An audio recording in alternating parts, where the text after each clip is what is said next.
Empezamos entonces con el desarrollo de la unidad 3.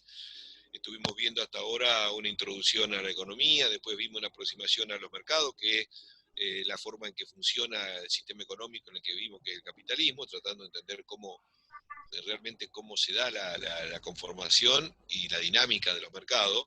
Y ahora vamos a tratar de ver ya una mirada mucho más global, es decir, no por empresas, por mercado, por producto, sino tratando de hacer una primera aproximación a cómo interpretamos la economía en su conjunto. Y bueno, como hemos visto hasta ahora, hay distintas miradas, distintas explicaciones. La que más se conoce, la que más se difunde, la que más usan los medios de comunicación, es lo que se llama la macroeconomía convencional. O sea, cómo miran los economistas convencionales a el sistema económico. Cómo los intentan explicar. Y para eso se elaboran lo que se dicen modelos, modelos que buscan tomar los aspectos centrales y separar los aspectos secundarios para hacer un modelo simplificado, una mirada simplificada del sistema económico. Nosotros tomamos un modelo que en principio lo presenta Castro y Leza, que son dos autores estructuralistas, y están recomendados en la bibliografía básica de la unidad, donde ustedes pueden ver, por ejemplo, al final del capítulo 1 de los textos de Castro y Leza, aparece este esquema donde se trata de poner en la mirada cómo se organiza la economía a partir de cuáles son los distintos elementos que contribuyen al proceso productivo, es decir, utilizando recursos naturales, utilizando el capital que poseen los empresarios y los trabajadores, que son los que aportan ya sea trabajo calificado o no calificado. Esos son organizados de una manera según qué tecnologías se utilizan, se van realizando las distintas empresas. Ahora, el conjunto de todas las empresas es lo que nosotros vamos a tratar ahora de interpretar. Es decir, lo que nosotros llamamos al aparato productivo, o sea, todas las unidades productivas. Nosotros hasta ahora habíamos visto ejemplos de una unidad productiva, cómo se genera la riqueza dentro del proceso productivo. O sea, cómo determinados bienes intermedios entran a una empresa, se modifican, se transforman, se le agrega valor y generan un bien final de mayor valor. Entonces, cada unidad productiva genera un pedacito de lo que se llama la riqueza social, o sea, un valor agregado. Ahora nosotros vamos a ver al conjunto de las unidades productivas, es decir, el total. Entonces acá estamos sumando el valor agregado de todo. Esto es lo que le llaman Castro y Leza el aparato productivo. Nosotros vamos entonces a modelizar o a imaginarnos que el aparato productivo representa a la totalidad de las empresas existentes en una economía, que combinan el capital, es decir, los medios de producción, la tierra, la maquinaria, los trabajadores, y generan un conjunto de bienes y servicios finales que nosotros vamos a tener a disposición, que es a través del proceso productivo donde se genera. Ustedes van a ver que los bienes finales se pueden generar en distintos sectores de la economía. Entonces hay una gran división que se hace entre que todo lo que se genera dentro de lo que se llaman los sectores extractivistas, lo que tiene que ver con la producción primaria, ese es lo que se llama el sector primario de la economía, o sea, la agricultura, la ganadería, la pesca, la silvicultura. Muchos de esos bienes que se generan en ese sector o se pueden consumir directamente o pasan al sector secundario, donde son transformados, elaborados. Eso es el sector secundario de la economía, que abarca fundamentalmente la industria, la construcción. Y también existen sectores que prestan servicios, que no generan bienes, sino que prestan servicios a la comunidad, que ese sería el sector terciario. Entonces uno puede ver el conjunto de la actividad económica generada por el aparato productivo, considerando la totalidad de los bienes y servicios finales, y a su vez lo puede ver clasificado, qué porcentaje la actividad genera la actividad primaria, qué porcentaje genera la actividad secundaria y qué porcentaje la actividad terciaria, ¿no? De todo eso que se genera, surgen, nosotros vamos a imaginarnos, ¿no es cierto?, como que de ese aparato productivo, del conjunto de todas las unidades, de todas las empresas que existen, supongamos, en un determinado territorio, puede ser una provincia o un país, nosotros decimos, bueno, ese es el aparato productivo del país o de la provincia. Ahí están todas las empresas que generan bienes y servicios. Ahí nosotros lo que podemos analizar es cómo representar la actividad económica en una economía capitalista, y podemos decir que de ese aparato productivo se generan en la totalidad de las empresas, si cada una genera una partecita de la riqueza social, o sea, el valor agregado individual, lo que nosotros habíamos visto en los mercados. Ahora vamos a ver que la suma de todas esas riquezas parciales, de todo ese valor agregado, da como resultado lo que se llama el valor agregado global de la economía, que es la suma del valor agregado de todas las empresas que la componen. Ahora, ese valor agregado global puede, puede verse desde dos perspectivas. ¿Por qué? Porque las empresas generan esa riqueza, pero no cada empresa genera una riqueza que es material, ¿no es cierto? Un bien o un servicio final, pero no retribuye a quienes intervienen en la actividad de la empresa, en la generación de ese valor, no les paga con sus bienes. Vamos a suponer una empresa que genera bicicleta o que genera dulce leche. A los trabajadores le paga en bicicleta el salario y el empresario no saca la ganancia en bicicleta o en dulce leche o en lo que sea, sino que se utiliza el dinero. Entonces, al utilizarse el dinero, se produce lo que se llama un desdoblamiento entre, por un lado, la remuneración a quienes participan en el proceso productivo, que se lo remunera en dinero. Entonces, como que del aparato productivo surge un flujo que es lo que se llama el flujo nominal, que es la remuneración tanto a los trabajadores como a los ingresos de los propietarios de los medios de producción. Pero a su vez, del aparato productivo surgen los bienes y servicios reales, es decir, alimentos, vestimenta, muebles, y eso genera lo que se llama el flujo real. Entonces acá hay un desdoblamiento. Del aparato productivo surgen como dos flujos. El flujo nominal, que es el flujo monetario también se llama, que es cómo se paga ese valor agregado en moneda a los que participan en la generación de ese valor, y cómo surge en bienes y servicios finales ese valor agregado que es el flujo real o monetario. Ahora, en economía, ese flujo nominal, que es la remuneración a quienes intervienen en el proceso productivo, se denomina ingreso global. Y el flujo real, que es el conjunto de bienes y servicios finales que genera ese proceso productivo, se denomina producto. Entonces surgen dos flujos, producto e ingreso, que teóricamente el ingreso se va a gastar, va a conformar la demanda que va a llegar al mercado, y el producto va a constituir la oferta, es decir, que esos dos grandes flujos se van a encontrar en el mercado a través de la oferta y la demanda global. Yo creo que sería interesante que veamos el siguiente esquema para poder considerar más en detalle esta mirada global del sistema económico del aparato productivo. Entonces acá lo que vamos a ver es cómo desde el aparato productivo, y volvemos al concepto inicial, el aparato productivo es la representación del conjunto de todas las empresas que intervienen o que están produciendo dentro de un determinado territorio. Ese aparato productivo, como yo le decía, podía ser el aparato productivo de una provincia o de un país, de la Argentina. Entonces ahí estarían todas las empresas que existen en la Argentina, que generan qué cosa, cada uno un pedacito de valor agregado, quiere decir que el conjunto del aparato productivo genera el valor agregado global. Ese valor agregado global es la riqueza nueva que al cabo de un periodo de tiempo van generando todas las empresas que están operando en un territorio. Normalmente el periodo de tiempo se puede tomar como un mes o un año, ¿cierto? Normalmente anual. Entonces, el aparato productivo, conformado por el conjunto de las empresas que están dentro de un territorio, generan la totalidad del valor agregado global o la riqueza real generada. Y como yo les decía antes, ese aparato productivo, ese valor agregado global, se puede considerar desde dos perspectivas. ¿Por qué? Porque esa riqueza nueva que se genera no se distribuye en especie, no, no circula en especie solo, sino que se utiliza dinero como medio de intercambio. Entonces, el aparato productivo, quienes intervienen en la generación de esa riqueza, van a recibir en dinero una retribución. Eso es lo que se llama el flujo nominal. Del aparato productivo surge el flujo nominal, que es lo que se le paga, que es la retribución a los trabajadores o lo que reciben los dueños del capital, los capitalistas. Ese sería el flujo nominal que, como yo le decía, en economía se llama ingreso. Ustedes seguramente pueden haber escuchado hablar de la distribución del ingreso. ¿Qué significa eso? Bueno, ¿cómo se distribuye? esto que el conjunto de la actividad económica genera como el valor agregado global, pero desde el punto de vista monetario. Cómo se distribuye entre quienes participan en la actividad económica. Pero del aparato productivo, decíamos, surge otro flujo, el flujo real. ¿Qué serían esos? Bueno, serían los bienes y servicios finales, sería la parte física, la parte real.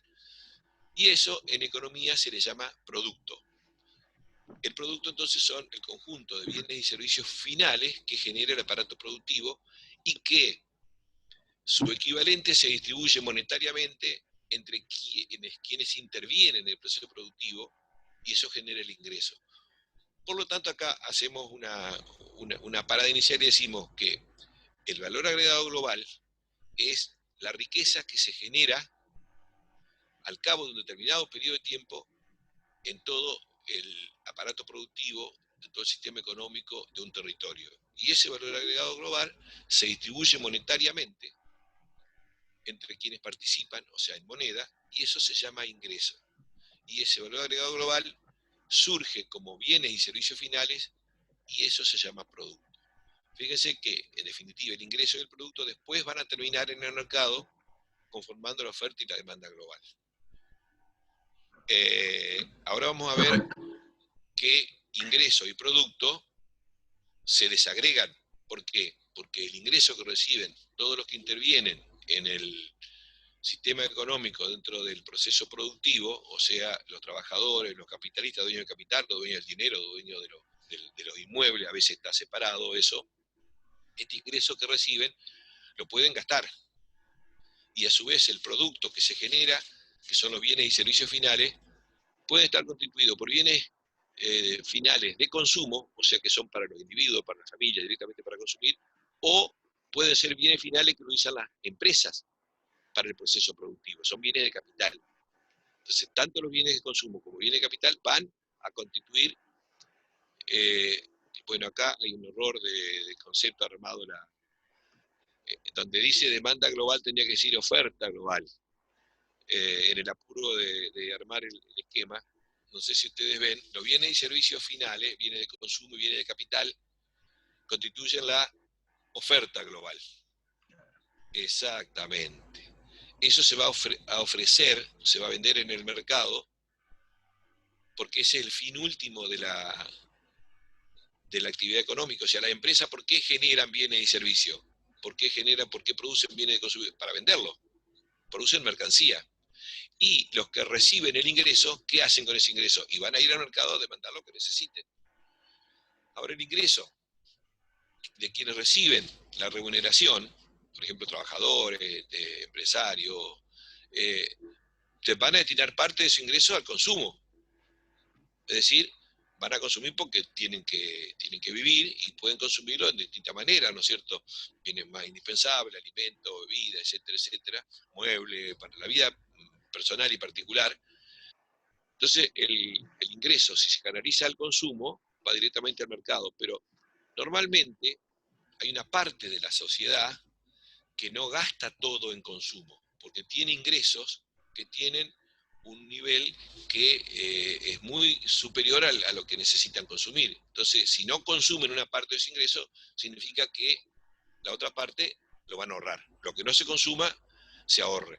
Entonces, ustedes fíjense que si hay un ahorro, va a haber una parte del ingreso que no va a constituir la demanda global. O sea que va a ser se llama como una fuga, como una salida, como un escape del circuito. Porque el ahorro queda paralizado en el lugar donde disponga el que decide no consumirlo.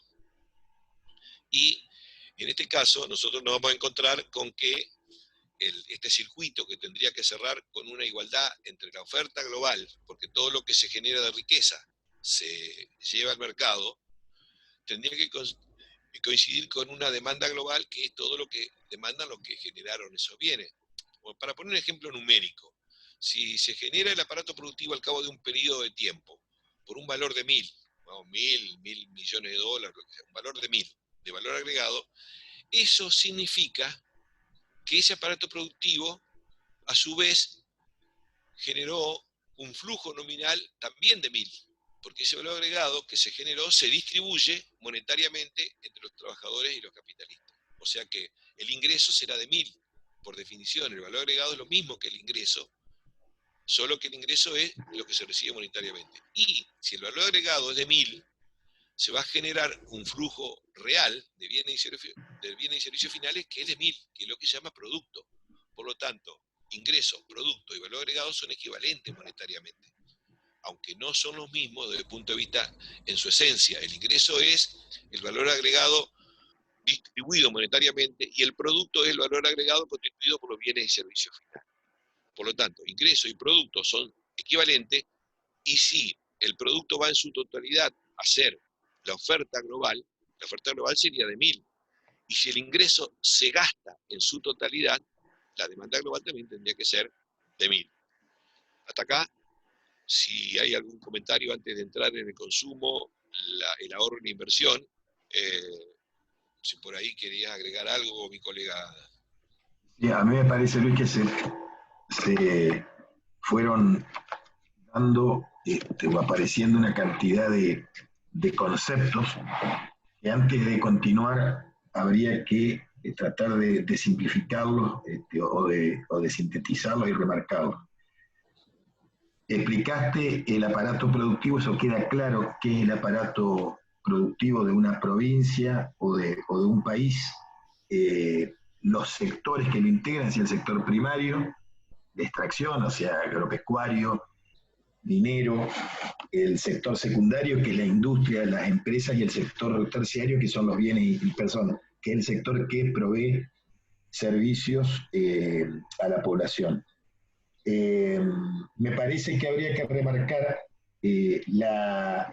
cuando se habla de los flujos, exactamente lo que es flujo nominal y lo que es flujo real, para que les quede claro casi como una ayuda memoria o lo puedan distinguir. Siempre el flujo nominal va a estar representado en dinero, porque en definitiva el flujo nominal, que es el equivalente al ingreso, es cómo se le va distribuyendo, cómo se le va remunerando a cada uno de esos factores de producción, como dijo Luis: el capital, el trabajo, la renta, o sea, el recurso natural, y se habla de un cuarto factor, algunos lo incorporan, otros no, que es digamos, la rentabilidad, el empresario que recibe rentabilidad como remuneración, que el trabajador, que se llama salario, la forma en que se remunera su trabajo, el recurso tierra o inmueble, como dijo Luis, a veces puede ser un campo o a veces puede ser un galpón donde se emplaza una fábrica, se remunera, ese factor se remunera con lo que se llama renta. Y por supuesto, el capital se remunera con lo que se llama interés. Eso que compone el flujo nominal tiene en el otro extremo lo que son, o lo que es el flujo real, que es precisamente la parte real de la economía, es concretamente la producción de bienes y servicios. Concretamente, una fábrica de queso produce como bien final el queso gruyère, el queso sardo, el que fabrica bicicletas, el bien final es la bicicleta, el que fabrica autos, el producto final es el auto. Aparecen también después de eso, digamos, los conceptos de el ingreso global y del el producto global. El ingreso, como dijo Luis, para que quede claro también, para que quede claro, el ingreso es lo que va a finalmente devenir en demanda global, es decir, esos preceptores, esas personas que van recibiendo sus remuneraciones, se tienen que alimentar, porque el dueño de un banco, que es el dueño del capital, compra bicicletas, compra alimentos. El señor que tiene como factor, es propietario de un campo, propietario de un lugar donde se emplaza una fábrica, tiene que alimentarse y comprar alimentos, tiene que comprar una bicicleta, tiene que comprar ropa. El señor que aporta el trabajo, es decir, el trabajador que es remunerado con el salario, tiene que alimentarse, comprar la bicicleta o comprar un auto. Y luego, lo que es el flujo real, va a devenir finalmente en lo que es la oferta global, es decir, eso que se ha producido, ese bien y servicio final, es ofrecido finalmente en el mercado. Y ahí vienen otros dos conceptos, que es el de ahorro y el de inversión, digamos, ¿no? Digamos, sobre lo que sobre la totalidad del ingreso. A ver, yo puedo tener un ingreso de 100.000 pesos y gasto 80 y ahorro 20. Entonces podemos decir de forma muy sencilla que el ahorro es el ingreso no gastado. Por supuesto, como decía Luis también, ese ahorro es como que es retirado, como que queda prisionero, pero por fuera de ese circuito. Por eso después vamos a ver que en un momento, cuando hay fuga a través del ahorro, se produce una suerte de desequilibrio en este circuito, pero eso me parece que va a ser materia de los temas que va a continuar. Y finalmente entonces, tiene que quedar claro que producto, ingreso y eh, producto, ingreso, son iguales, pero iguales, como dijo Luis, monetariamente, porque en su esencia, es decir, ontológicamente, son cosas distintas, pero monetariamente son equivalentes, por lo que decía Luis. Se supone que un ingreso total, si es gastado totalmente, ahí va a haber una coincidencia numérica, monetaria, entre el flujo nominal y el flujo real. No sé, Luis, si quedó algo más que debería aclararse para que a Sí, los chicos les quede claro toda esta serie de elementos que vos fuiste definiendo y que son evidentemente elementos nuevos en su conocimiento de la teoría económica. sí, acá tratamos de hacer una explicación muy simplificada del esquema que utiliza la economía convencional para representar a un sistema económico. Con este esquema tratan de explicar que un sistema económico funciona de esta forma, donde lo que se genera de riqueza, que es el valor agregado global, se distribuye monetariamente entre quienes participaron en esa generación de riqueza, y eso se llama ingreso, y la riqueza real que se generó se llama producto. Como hay un desdoblamiento inicial, porque los bienes y servicios generados no se distribuyen en especies, sino en dinero, ese desdoblamiento requiere que después termine en lo que se llama el mercado. Por un lado, el flujo real o producto son los bienes de consumo y bienes de capital que se ofrecen en el mercado, y por otro lado, el ingreso, que son la retribución monetaria que se va a gastar en el mercado. Ahora, ¿quiénes van a gastar en el mercado? Y ahí vamos a desagregar un poco más el ingreso. Quienes reciben un ingreso lo pueden consumir. Lo pueden consumir, pueden ser trabajadores, pueden ser empresarios, pueden ser dueños del dinero, pero parte lo van a consumir. Y eso va a ser la demanda de bienes de consumo. Ahora, si hay una parte del ingreso que no consumen, lo ahorran. Entonces, el ingreso va a ser igual al consumo más el ahorro. Pero el ahorro es una parte del ingreso que no se gasta. ¿Eso qué significa? Que si eso quedara, ese ahorro quedara en el camino, la demanda global se va a achicar, porque va a ser solamente de consumo. Entonces, en ese caso, la demanda global va a ser menor a la oferta global. Las empresas ofrecen todo lo que producen, consumo, los bienes de consumo que generan, los bienes de capital, van y los llevan, pero se van a encontrar, vamos a suponer, si decíamos que el valor agregado global es de 1000, la oferta global va a ser de 1000, pero la demanda global va a ser menor, porque si solamente se consumen, supongamos, 800 y se ahorran 200, ahí va a haber un problema. Va a haber un problema. Y efectivamente, en la economía real, puede haber estos desequilibrios. En lugar de estar el equilibrio macroeconómico de que la demanda global es igual a la oferta global, va a haber un desequilibrio. ¿Por qué? Porque la oferta global va a seguir siendo de 1000, pero la demanda va a ser de 800. ¿Por qué? Porque se ahorraron 200 y no se gastaron. Ahora, ¿qué es lo que sucede también regularmente en una economía? Que la parte que se ahorra, si lo ahorran los capitalistas, lo ahorran ¿para qué? Para invertir. ¿Y qué significa invertir? Ir a comprar maquinaria, ir a comprar medios de producción, o sea que canalizarlo a la demanda global, pero no como bienes de consumo, sino como demanda de bienes de inversión. Si todo el ahorro que se genera, en este caso decíamos monetariamente 200 pesos, se canalizan hacia la inversión, o sea, los empresarios la usan para invertir, va a haber una demanda de consumo de 800, pero va a haber una demanda de bienes de inversión de 200. Por lo tanto, la demanda global va a ser, de nuevo, de 1000 y va a ser igual a la oferta global. Es decir, va a haber un equilibrio macroeconómico entre oferta y demanda global. Pero eso siempre que pase, ¿qué cosa? Siempre que el ahorro que se genera sea del mismo valor monetario que la inversión que se realiza. Entonces, el ahorro, que es una salida del circuito, una fuga se llama, se transforma en inversión que es un ingreso al circuito por la misma cantidad. ¿Qué sucede en la realidad concreta de la economía? Que no se igualan el ahorro y la inversión. Que muchas veces puede suceder de que el ahorro que sale del circuito, nosotros decíamos en este caso, el ejemplo numérico, salen 200 de ahorro, no se canaliza todo el ahorro hacia la inversión.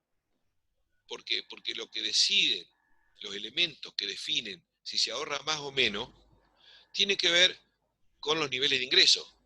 Es decir, por ejemplo, si alguien tiene un ingreso muy alto, puede ahorrar más. Y la inversión que deciden hacer los empresarios, es decir, comprar medios de producción, ¿de qué depende? Y depende de que estén con expectativas de que si invierten van a ganar más. Entonces, son distintos los factores que llevan a decidir el ahorro o la inversión. Entonces, puede ser que se ahorren 200, pero que los empresarios estén diciendo seguramente no va a haber muchas posibilidades de ganancia, no voy a invertir. Entonces, supongamos que se invierten 150. Entonces, en el ejemplo que nosotros tenemos va a haber un consumo de 800, una inversión de 150, o sea, la demanda global va a ser de 950, pero la oferta global va a seguir siendo ¿de cuánto? De 1000. Entonces, efectivamente, en la economía real puede darse ese desequilibrio, donde la oferta global sea mayor a la demanda global. ¿Y eso qué significa en términos para un empresario? Que generó una determinada cantidad de bienes y servicios, lo lleva al mercado y no puede vender todo. Acá hay un desequilibrio. Y acá donde puede generar, y si efectivamente se generan problemas en una economía, porque de pronto todo lo que se produce y se lleva al mercado no se vende. ¿Cuál puede ser el impacto de una situación como esta? Donde la oferta global es mayor a la demanda global y quedan mercancías, productos sin venderse. Bueno, según qué teoría analice esto, la teoría más ortodoxa de la economía convencional dice, no, bueno, si la oferta es superior a la demanda, los empresarios para tratar de vender van a bajar los precios y va a haber una oferta que se va a equilibrar con la demanda global. Pero eso supone que hay mercados que son flexibles hacia arriba, hacia abajo, es decir, que si baja la demanda, bajan los precios. Bueno, son mercados que no existen en la realidad prácticamente, y mucho menos con esa elasticidad. Es decir, normalmente cuando la oferta se encuentra con que no tiene una demanda global, los precios no bajan. ¿Por qué? Porque no hay competencia, no se preocupan los empresarios para bajar los precios frente a sus competidores para vender, sino que son mercados concentrados. Entonces, no hacen no toman esa decisión de bajar precios para vender, sino que en todo caso va a haber algunos que se van a quedar sin vender la producción. ¿Y cuál va a ser, en todo caso, la secuencia? Si hay empresarios que han producido por una determinada cantidad y se encuentran con que el mercado no les toma su producción, la respuesta va a ser disminuir la producción. Es decir, achicar, comprar menos bienes de capital, contratar menos trabajadores. ¿Y eso qué secuencia o qué consecuencias puede generar? Y si va a haber menos trabajadores, menos demanda de bienes de consumo, menos demanda de bienes de inversión, puede ser entrar en el círculo vicioso. Bueno, entonces vamos a achicar de nuevo la oferta. Vamos a producir menos porque el mercado nos demanda menos. Pero si vamos a producir menos, vamos a tener que contratar menos personal, vamos a contratar menos maquinaria, sigue achicándose la demanda. Entonces esto entra en lo que se llama en un proceso recesivo, recesión. ¿Qué significa esto? Que hay una recesión porque la demanda global es insuficiente, porque no hay demanda en el mercado. Uno lo puede ver en términos más simples, en términos de una sola empresa, si una empresa puede producir 1000 unidades, y si el mercado le demanda 1000, produce 1000. Ahora, ¿qué pasa si ese mercado le demanda 600 unidades? Y el empresario no va a seguir produciendo 1000. Va a achicar la producción y va a tratar de vender lo que produce. Pero al achicar la producción, lo que hace es contratar menos personal, hacer menos inversiones en bienes de capital, y eso a su vez va a repercutir en el mercado, porque los que quedan desocupados dejan de consumir, va a haber menos venta, y al haber menos venta se achica más la demanda. Entonces, esto es lo que se llama el círculo vicioso de un proceso recesivo, que es lo que uno de los problemas que tiene la economía. Perfecto. Ahora, entonces, una pregunta poniéndome en abogado del diablo. Esos consejos que nos daban nuestras abuelas de que el ahorro es la base de la fortuna, ¿cómo se compatibiliza con eso que vos explicaste, Luis? Acá nosotros lo que estamos tratando de hacer de manera, digamos, simplificada, es poder ir entendiendo cómo se generan ciertos procesos en la economía y cómo muchas veces las respuestas racionales en términos individuales pueden generar un agravamiento del problema que se presentó. Es decir, si un empresario, vamos a ubicarnos de nuevo en el contexto, tenemos una determinada oferta global, o sea, la economía genera nueva riqueza por 1000, pero la demanda no llega a 1000, sino llega a 950. Entonces, los empresarios que se encuentran con que el mercado no les toma todo lo que venden, su respuesta racional individual es producir menos, porque si producen más van a acumular mucho stock y se van a fundir porque no van a poder vender. Entonces la respuesta individual de los empresarios es achicar la producción. Pero si todos los empresarios responden individualmente achicando la producción, lo que es racional, a nivel global se va a agravar el problema macro. Entonces, ahí se nota, ¿no es cierto?, la irracionalidad que a veces se da en este sistema entre comportamiento individual y comportamiento conjunto, lo cual requiere, y esto nos lleva a un tema que vamos a ver más adelante, en la próxima unidad, requiere de la intervención de algún elemento o actor extramercado que va a tratar de intervenir en ese juego de la libre fuerza del mercado para que la demanda recupere la energía que necesita para volver a tener equilibrio, que es el Estado. Pero eso lo vamos a ver